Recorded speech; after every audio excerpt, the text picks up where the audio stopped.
At tandaan po natin, yung nagpapatibay po ng ating pananampalataya, Power on. yung ating Panginoong Diyos. No? Siya po ang nagpapalago, siya po ang nagpapatibay ng ating pananampalataya po sa Kanya. And I believe lahat po tayo narito ay mayroong pananampalataya sa Lord. Tama po? Amen po ba? May pananampalataya tayo sa Lord? Amen. Amen. Kasi wala ka dito ngayon kung wala kang pananampalataya sa Lord. Kaya po, purihin po ang ating Panginoon. Ngayon po ay ating paksa ngayong hapong ito, ay atin po ito pag-aralan ngayon, and then at the same time, after nito ng ating pag-aaral, open po tayo sa question and answer po. No? Kung ano man po ang sa loobin natin, ano man po ang nasa puso natin, ay atin pong itanong yung mga agam-agam po tungkol po sa ating pananampalataya po sa Lord. Okay? Now, ang ating paksa po ay may kinalaman po sa profitability and benefits of the gospel. No? Kapakipakinabang at mga benepisyo ng Ebanghelyo. Ang Ebanghelyo po ng Panginoon, ito po yung nakasulat sa banal na kasulatan. Ito po yung Ebanghelyo ng Diyos. Kung anong ginawa ni Lord, ito po yung Ebanghelyo ng ating Panginoon. Meron po bang ginawa si Lord sa buhay natin? Amen. Meron pong ginawa ang ating Panginoon. No? Kaya nga, siya po ay namatay, napako, namatay, at inilibing. After 3 days, ano nangyari? Siya po ay nabuhay na muli. At tayo po ay niligtas mula sa ating mga kasalanan. Tama po, si Lord po ang siyang gumawa. Kaya dito po sa aklat ng 2 Timothy, basahin ko po sa inyo ang 2 Timothy po, chapter 3, verse 16. No? Sayang, di natin nadala yung Bible. No? Nakalimutan po. Sabi po dito,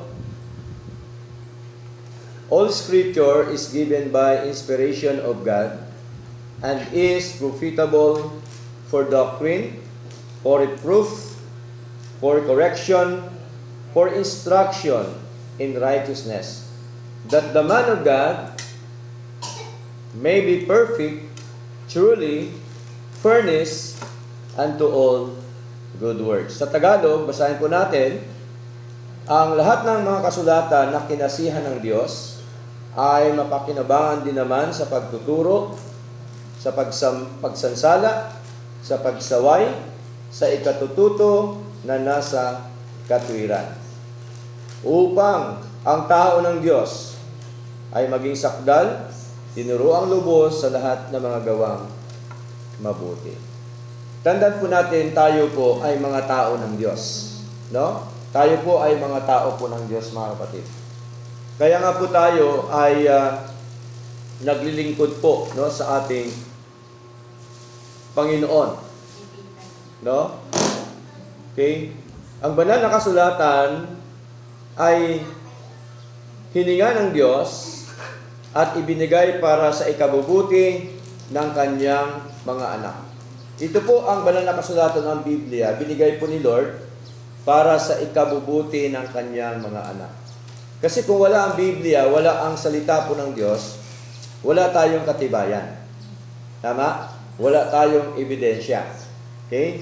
Kung wala ang salita po ng Diyos. Kaya ang salita ng Diyos ay binigay ni Lord para sa kanyang mga tao o para sa kanyang mga anak. Hindi lamang ito aklat ng kasaysayan, kundi ito ang ganap na pahayag ng Diyos upang turuan, ituwid, at ihanda ang kanyang mga anak sa maayos at matuwid na pamumuhay at paglilingkod. No? So, yun po ang pakay natin kung bakit natin tinuturo ang salita ng Diyos. Hindi ho tayo dito nagtuturo ng reliyon. Right? Ang tinuturo po natin, salita po ng Diyos. Kung paano na ginawa ng ating Panginoon, tinuro ni Lord sa atin, para tayo po ay maituwid, maihanda ang ating mga sarili sa matuwid at maayos na pamumuhay at paglilingkod. Tingnan niyo po, maraming tao ngayon hindi alam salita ng Diyos. Amen po? Pero nakita ho natin, maraming tao, dahil hindi nila alam salita po ng Diyos, ayaw nila ng salita po ng Diyos, marami po pang tao na papahamak ngayon. Marami po, no? Maraming tao na papahamak ngayon, no? Kasi, ang totoo niyan ay hindi nila alam ang mga salita ng Diyos. Hindi nila alam ang salita po ng Diyos ay nagtutuwid po sa atin, nagtuturo sa atin, at inihanda po tayo upang maging maayos ang ating mga buhay po sa harapan ng ating Panginoon. So yun po kasi ang pakay po ng ating Diyos. Yung kanyang mga anak, mamuhay ng maayos, ng matuwid, na kaaya-aya po, no, sa kanyang harapan. Ngayon po, dito po sa talata na ating binasa kanina, meron pong 3 bagay na nais ko pong i-share sa inyo, mga kapatid. Bakit kapatid? Kasi tayo ay mga anak ng Diyos. Kung tayo ang mga anak ng Diyos lahat, anong tawag sa atin? Magkakapatid sa Panginoon. Ang word na kapatid, hindi po yan gawa-gawa lang, kundi yan ay biblical na sinasabi po ng ating Panginoon. No? Now, number 1, ang sabi po dito, ang banal na kasulatan ay kinasihan ng Diyos. Pag sabing kinasihan, ibig sabihin, kanya po itong hiningahan. No? Siya po ang nagturo, ibig sabihin, siya ang nagsabi doon po sa mga ginamit niyang tao. Okay? So, sino po bang ginamit ni Lord na mga tao para mabuo ang salita po ng Diyos? Sinong ginamit niya? Mga lingkod niya, mga propeta. Di po ba? Mga hari. No? Sila ni Moises. No? Ginamit po niya yon. No? Sila ni David. No? Opo. Ang mga ginagamit po yan ni Lord. Sila ni Joshua. Ginamit po yan ni Lord. And then, of course, yung mga apostol. No? Sila ni Pablo, sila ni Pedro. Mga ginamit po sila ni Lord para mabuo ang salita po ng ating Panginoon. No? Sa kanya galing, siya ang nagturo, siya ang nagsabi na itong gagawin mo. Sapagkat ang sabi ho dito, basahin po natin sa 2 Peter, no? 2 Peter, 2 Pedro, chapter 1, verse 20. Okay, up to verse 21. Basahin ko po. Sabi po dito, na maalaman mo na ito, na alinmang hula ng kasulatan ay hindi nagbubuhat sa sariling pagpapaliwanag. Hindi po pwede na ang tao ang siyang sariling magpapaliwanag. Verse 21, sabi po dito, sapagkat hindi sa kalooban ng tao dumating ang hula kailanman. Ang hula, ito po yung mga salita ng Diyos. Ito po yung mga sinasabi ng Panginoon. Kundi ang mga tao ay nagsalita buhat sa Diyos na nangaudyukan ng Espiritu Santo. Kaya po, yung mga taong ito ginamit ng Diyos, silang lahat na ginamit ng Diyos, inudyukan ng Espiritu Santo. Inudyukan ng Diyos, ibig sabihin. Kaya, si Lord po ang siyang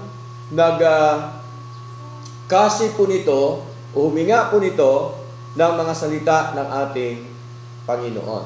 Kaya po dapat paniwalaan natin kung anong sinasabi po ng banal na kasulatan. Di ba? No? Kasi banal ito na salita ng ating Diyos. No, may ginamit po siya para mabuo ang kanyang mga salita. At ang tanong, yung salita po ba ng Diyos para po kanino? Sa atin. Sa atin po na mga anak ng Diyos. Pastor, bakit sa mga anak lang ng Diyos? Kasi palagay nyo ba, pag hindi anak ng Diyos, makinig ng salita ng Diyos? Hindi po makinig yan. Tama po? Ang nakikinig po ng salita ng Diyos, anak po ng Diyos. Tandaan po natin, ang hindi anak ng Diyos, sa kanila, walang kwenta ito. Kahit man maglupasay ka man dyan, sa pangangaral, para nila pakinggan, hindi ho nila pakinggan yan. Bakit? Kasi hindi sila anak ng Diyos. Tama? Kaya ito, anak ng Diyos, for the man of God. Pag sinabing anak ng Diyos, tao ng Diyos. Anak ng Diyos, lingkod ng Diyos, mananampalataya ng Diyos. Yun po yung ibig sabihin. Kaya, malinaw po na pinagmulan ng kanyang salita, ginamit niya ang mga banal na tao upang isulat ang kanyang mensahe sa pamamagitan ng patnubay ng Espiritu Santo. Kaya ang Biblia ay ganap na mapagkatiwalaan at siyang ating batayan sa pananampalataya at pamumuhay. No? Kasi kailangan kasi ang tao lumago sa pananampalataya. Tingnan niyo po, mga kapatid. Ganon din po tayo, di ba? Kailangan, pagka magtanim tayo, kailangan lumago. Di ba? Kaya natin dinidiligan, kaya natin inaalagaan para lumago. Ganon din po ang buhay natin. Buhay espiritual natin para lumago, kailangan alagaan. Anong ialaga? Salita ng Diyos. Tama? Yung aral po ng Panginoon. Inaalagaan po yan para lumago po. Yung mananampalataya ng Panginoon. Kasi pagka ikaw na lumago, ay anuman ang mga problema, sulod ng pagsubok sa buhay, baliwala na yan sa iyo kasi lumalago ka na. Tama? Okay? Malagpasan mo na yan kasi lumalago ka, pinapalago ka ni Lord eh. Unlike doon sa hindi lumalago, kunting problema lang, kunting suliranin lang, aba, ayaw na maglingkod sa Lord. Ayaw ko na. Ganito pala dito yon, di ba? Kaya po mahalaga yung ating paglago. Ang tanong, ang paglago po ba utos ni Lord? Utos ba ni Lord ang paglago? Utos po ni Lord, basahin natin. 2 Peter chapter 3 verse 18. Sabi dito, datapwat magsilago kayo sa biyaya at pagkakilala sa ating Panginoon at tagapagligtas na si Jesucristo, sumakanya nawa ang kalwalhatian ngayon at magpakailanman siya nawa. So malinaw, utos po ni Lord. Sabi ni Lord, sa pagitan po ni Pedro, datapwat magsilago kayo. Saan? Sa biyaya at pagkakilala sa ating Panginoong Jesucristo. Hindi lamang po dapat na narinig lang natin na meron pang Jesucristo, merong Diyos. Hindi lang dapat, kundi dapat usisain natin yung pinaka-aral ng ating Panginoon. Kasi dito po tayo pinapatibay ni Lord, no, sa kanyang mga aral, no, na dapat po nating panghawakan sa ating paglilingkod nito. And then, ano pa pong sabi? Sa Psalms chapter 119, verse 160, sabi po dito, Thy word is true from the beginning, and every one of thy righteous judgments endureth forever. Ang kabuuan ng iyong salita ay katotohanan. Okay? So malinaw po, no? From the beginning, ang salita po ng Diyos ay katotohanan. Kung katotohanan ang salita ng Diyos, dapat po nating paniwalaan. Tama? Kasi po katotohanan eh. No? Okay? Kasi si Lord na po yan ang nagsasabi ng kanyang mga salita. Proverbs chapter 30 verse 5 nang sabi, every word of God is pure. Ang bawat salita ng Diyos ay tunay. No? Tunay, puro. Pag sinabing puro, walang halo. Hindi po ba? Parang gano'n lang din po sa mga kinakain po natin. Mas masarap pagkakainin mo ang natural. Tama po? Yung natural kaysa maraming chemical. Di ba?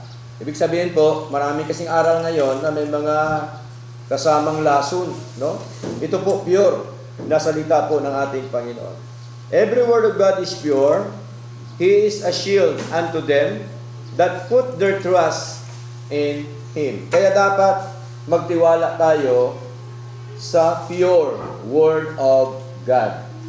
Okay? Kaya po, ang salita ng Diyos ay binabasa po yan araw-araw. Okay? Now, number 2. Sige po, okay lang po. Opo. Pangalawa, ang banal na kasulatan ay kapaki-pakinabang. Una, ang banal na kasulatan ay hininga ng Diyos. Pangalawa, ang banal na kasulatan ay kapaki-pakinabang. Kanino? Sa atin, na mga anak po ng Diyos. No? Kapaki-pakinabang po ito. Pastor, hindi ko maintindihan ang salita ng Diyos. Ang salita po ng Diyos, tandaan po natin, talagang hindi maintindihan yan hanggat hindi ipaunawa sa atin ni Lord. Tama? Pero, kapag totoo ang iyong paghahanap ng katotohanan, ipaunawa po sa atin yan ni Lord. Tandaan po natin yan, mga kapatid. Kaya, sabi po dito, sa 2 Timothy chapter 3, verse 16, mga kapatid, no? 2 Timothy chapter 3 verse 16. Sabi po dito, all scripture is given by inspiration of God and is profitable, no? Kapaki-pakinabang saan? Para sa doktrina. Okay? Para sa doktrina, kaya mahalaga ang doktrina po, of course, ng ating Panginoon, no? Meron po bang doktrina ang Diyos? Meron. Meron pong doktrina ang Panginoon. No? Ang doktrina ni Lord, doktrina po talaga ni Lord yon. Hindi po doktrina ng tao ang kailangan po natin, kundi doktrina ng ating Panginoon. Titus chapter 2 verse 10. Anong sabi dito? Titus chapter 2 verse 10. Sabi po dito, huwag mangagdaya. No? Dapat ang salita ng Diyos gagamitin ito sa walang pandaraya, no? Kaya sabi ni Lord, huwag mangagdaya, kundi magpakita ng buong buting pagtatapat upang pamutihan sa lahat ng mga bagay ang aral ng Diyos, kasi sa English po yung aral ng Diyos ay doctrine of God, no? Na ating pagligtas. Kaya ang salita ng Diyos, pinapangaral yan dapat na walang daya. Amen po? Okay. Yun po ang gusto ng Panginoon, walang daya. Kaya dito, tinuturo natin kung ano pong sinasabi ng banal na kasulatan. Okay? At ano pa pong sabi dito? Ang salita po ng Diyos, tandaan po natin, ang katotohanan ng salita ng Diyos, nagpapalaya po sa atin. Halimbawa, mali yung ginawa natin. Pag nabasa natin salita ng Diyos, merong conviction, ay, mali pala. Dahil ito palang sabi ng Panginoon. Okay? John chapter 8, verse 32, anong sabi? Sabi po dito, ye shall know the truth, and the truth shall make you free. At inyo makikilala ang katotohanan, at ang katotohanan magpapalaya sa iyo. Saan tayo palalayain? Palalayain tayo sa mga maling pamumuhay. Tama? Palalayain tayo sa mga maling aral, sa mga maling pagtiwala, no? Sa mga tao, bagkus dapat tayo ay magtiwala sa ating Diyos. Doon tayo pinapalaya ni Lord, no? Kamukha niyan, lahat naman tayo nakaranas ng mga bisyo, no? Lahat na error na sa atin during that time. Pero pinalaya tayo ni Lord sa pamamagitan po ng kanyang mga salita. Siya po ang nagbabago po ng buhay natin. Tandaan natin, si Lord po ang nagbabago ng buhay. Amen po? Amen. Hindi kaya po ng tao na baguhin kanyang buhay. Si Lord po ang nagbabago ng buhay. Anong gawin ngayon ng tao? Humingi ng tulong sa Diyos. Tama? Manalangin sa Lord na siya po ay baguhin ng Panginoon. Kasi ang tao, kung totoo talaga siyang gustong magbago, nandoon talaga ang puso niya na gusto niya magbago at sumunod sa Diyos, talagang lalapit siya sa Lord, hingi siya ng gabay, ng tulong, no? Sa ating Panginoon. Kasi hindi natin kaya bilang tao. Okay? Si Lord lamang po.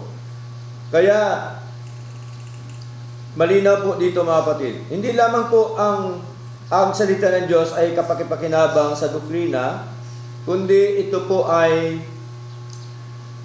kapakipakinabang din po dito sa tinatawag po na reproof. Sa Tagalog, pagsansala. No? Ang salita ng Diyos. Ipinapakita nito ang kasalanan at kamalian ng isang tao.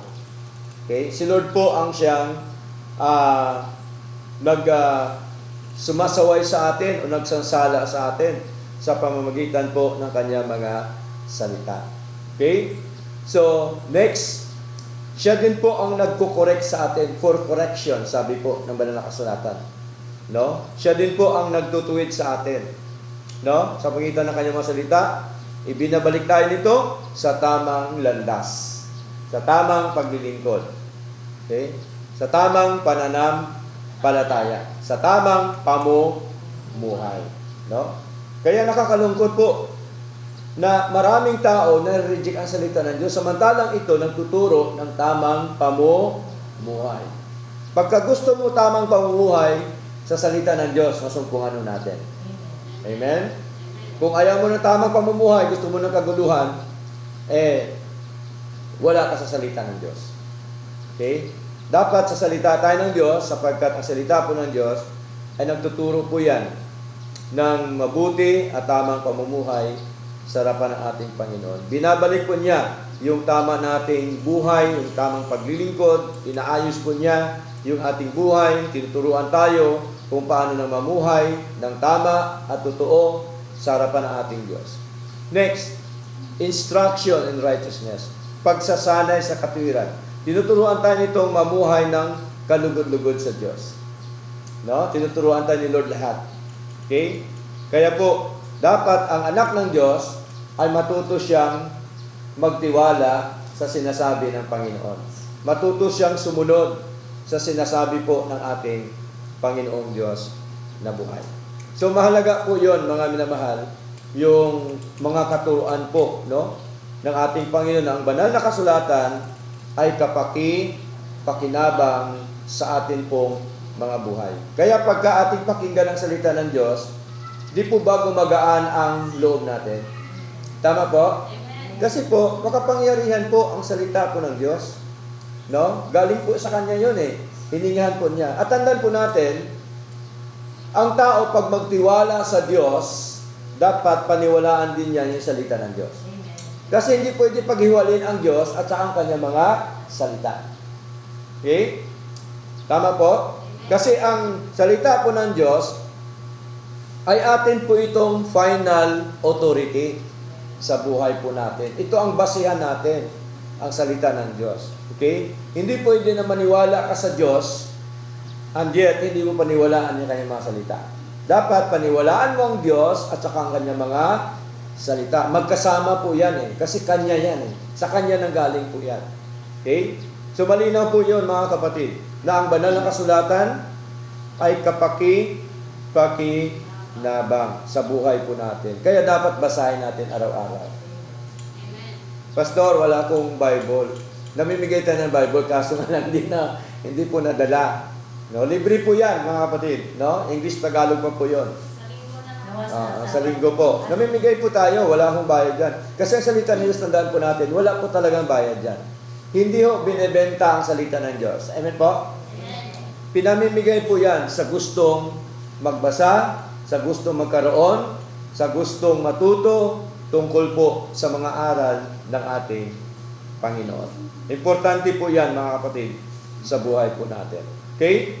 Now, number 3, ang banal na kasulatan ay mga benepisyo para sa tao ng Diyos. No? Nagbigay po ito sa atin ng benepisyo. Kanina, kapakipakinabang, ngayon, nagbibigay sa atin ng benepisyo. Ang ating paglilingkod na ito, ang ating pakikinig ngayon, magkaroon po ba tayo ng benepisyo dito? Yes! Ano ang benepisyo natin dito? Pag napakinggan natin salita ng Diyos. Di ba natututo tayo? Tama? Okay? At ang benepisyo pa ay yung hindi natin alam, nalalaman natin dahil sa Panginoon. Tama po? Sa tamang landas ka na lumalakad sa harapan ng Panginoon, na sa tamang pamumuhay ka, mga benepisyo po yan, no? sa praktikal na buhay po ng isang anak po ng Diyos. Kaya, ang paglilingkod po dapat tuloy-tuloy. Amen ba? Ang paglilingkod sa Lord dapat lifetime. Hindi yung hanggang isang taon lang, hanggang isang buwan lang. Hindi o. Habang may buhay dapat tayo, maglingkod sa Lord. Okay? Lifetime po dapat ang paglilingkod sa Lord. Okay? Walang iwanan po sa Panginoon. Amen? Kasi sa Lord po yan eh. Walang iwanan po sa Lord, mga kapatid. Okay? Sabi po dito, malinaw po na sa verse 17, upang ang lingkod ng Diyos ay maging ganap o may gulang sa pananampalataya. No? Dito po sa 2 Timothy chapter 3 verse 17. No? Sabi po dito sa wikang Tagalog, upang ang tao ng Diyos ay maging sakdal. Pag sinabing perfect o sakdal, ibig sabihin maging matured siya. No? Lumalago siya, ibig sabihin. No? Hindi yung ibig sabihin na perfecto na hindi ka na nagkakasala. Kundi, lumalago ka sa iyong buhay spiritual. Umaangat ang antas ng iyong pananampalataya sa Lord. Upang ang tao ng Diyos ay maging sakdal, tinuruang lubos sa lahat ng mga gawang mabuti. Yun pala ang purpose ng salita po ng Diyos. Yun po ang ating mga benepisyo na makukuha dito upang tayo pong lahat ay lubos ng mga gawang mabuti. Para tayo makagawa ng mabuti sa harapan ng ating Panginoon. At ang kabutihan po na sinasabi po ni Lord, pag sinabi pong kabutihan, malawak po yan. No? Hindi lamang po na nagbigay ka ng ulam sa kapitbahay mo, mabuti ka. Isa po yun, pero ang pinakamabuti natin ginagawa, yung ating paglilingkod sa Lord. Amen po? Yung ating pagsunod sa kalooban po ng Panginoon. And then, ano pa po ba ang layunin ng ating pong pag-aaral? Ang layunin po ng ating pag-aaral, mabasa po natin sa aklat po ng Ephesians chapter 4, verse 13. No? Sabi po dito, sa Ephesians chapter 4 verse 13, hanggang sa abutin nating lahat ang pagkakaisa ng pananampalataya. Kasi maraming tao, iba-ibang pananampalataya. Diba? Dapat magkaisa yung ating pananampalataya. No? Merong mga tao, ang kanilang pananampalataya ay si Kristo daw ay babae. Diba? Marami na po ngayon yan. Nagsilaganap na po. Okay? So, meron din pananampalataya na si Kristo daw ay hindi Diyos. Diba? Tao lang. Pag sinabing tao lang, hindi Diyos, wala sa banal na kasulatan po yun. Kaya wag po nating paniwalaan. Amen po? Kung ano lamang po na sinasabi dito sa Biblia, yun dapat ang ating paniwalaan. Sa Biblia po ba, tinuturo sa atin na si Kristo ba ay Diyos? Amen. Maraming talata sa Biblia na nagpapatunay na si Kristo ay Diyos. Sinong gusto nating malaman? Si Kristo nagsalita, ang Ama nagsalita, o si John ang magsalita? Marami talata sa Biblia.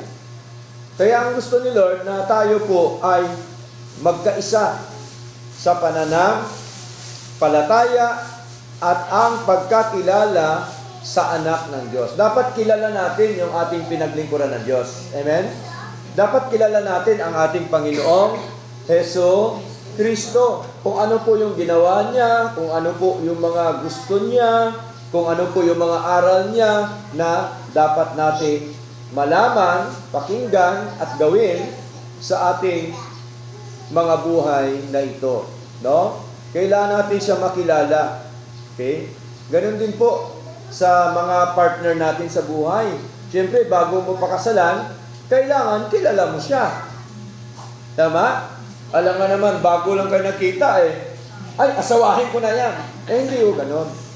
Di ba ba?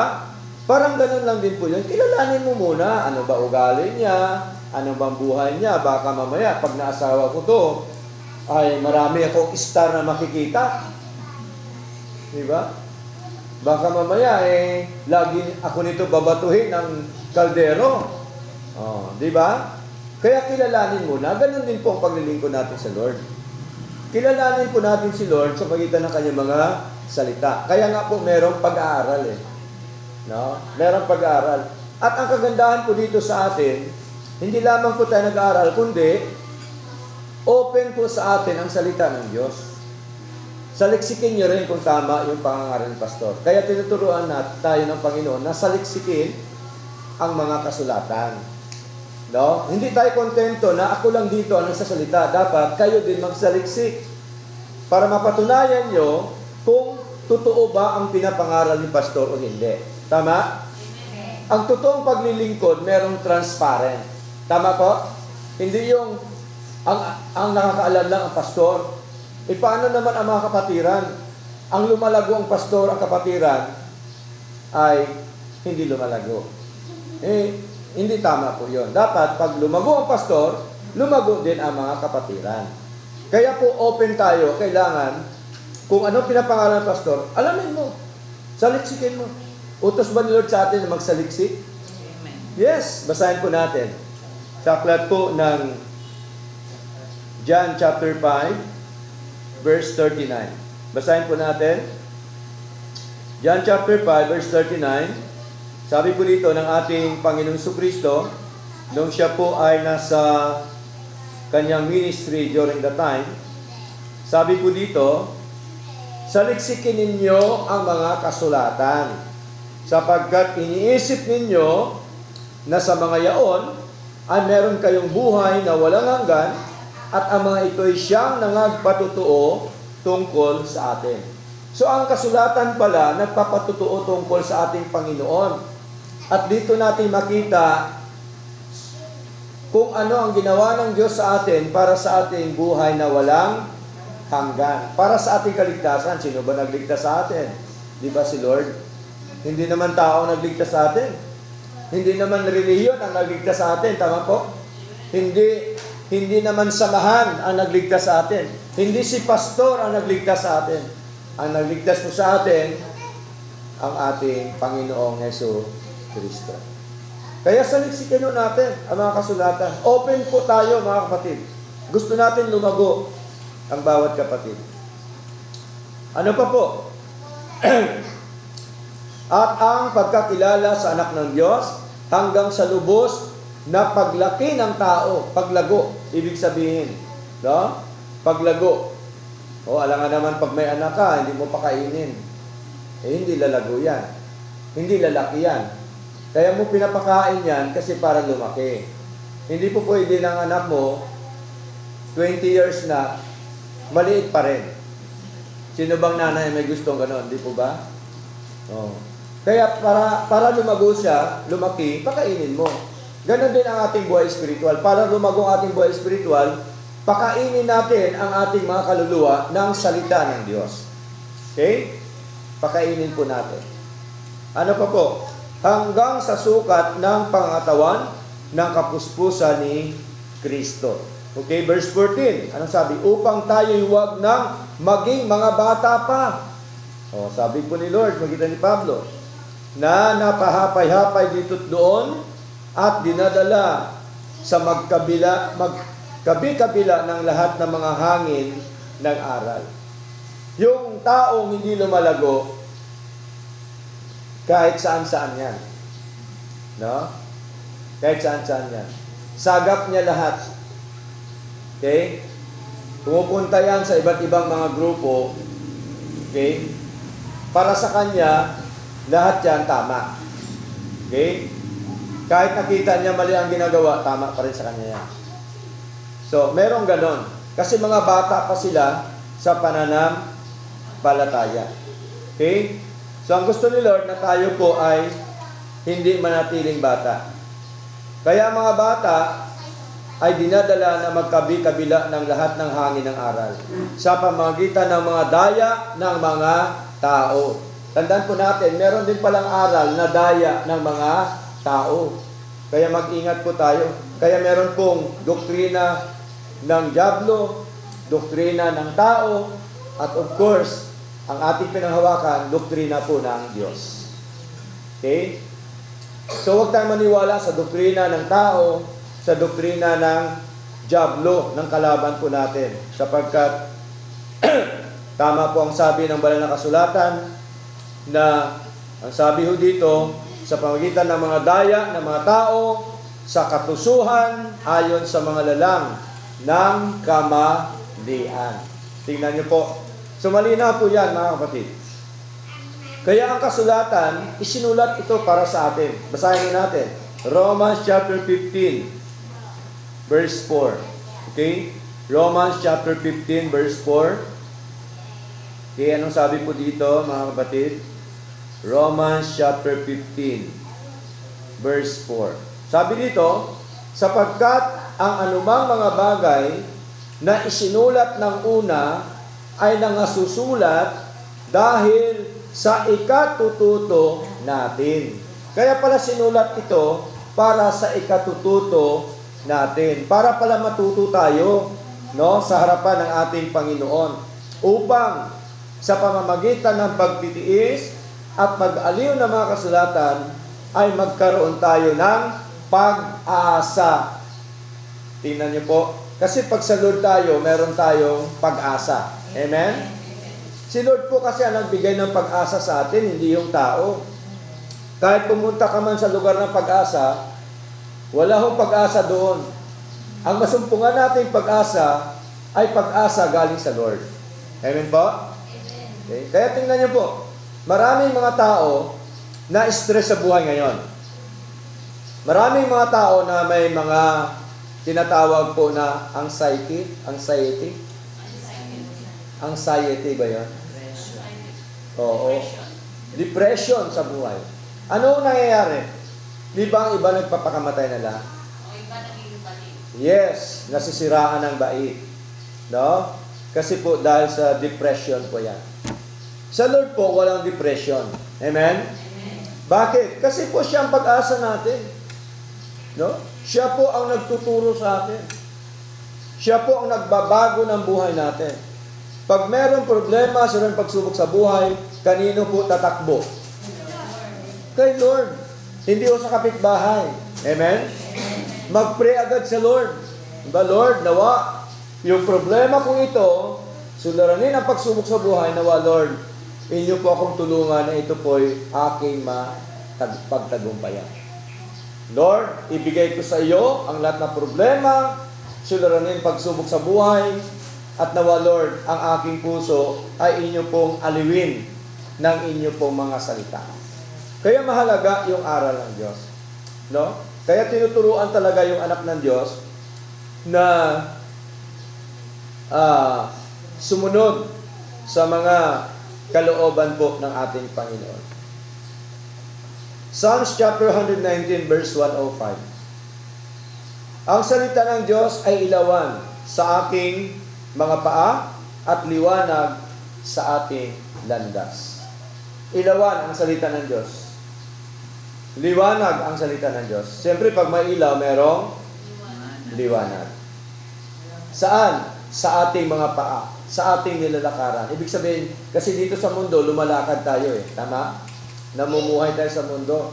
Kaya dapat ang ating nilalakaran maliwanag para hindi tayo madapa. Tama? Tingnan niyo po, subukan niyo sa gabi, walang buwan. Maglakad kayo. Diba, madilim. Nangangapa ka. May tendency pa na ikaw ay madapa, matumba dyan, o mahulog ka sa hukay.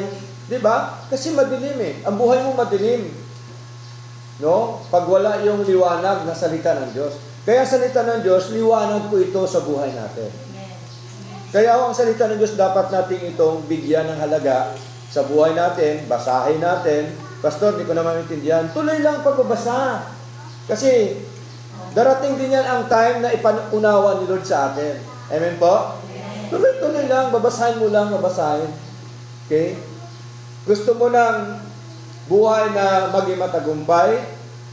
Basahin natin araw at gabi ang salita ng Diyos. Joshua. Anong sabi ni Joshua? Okay?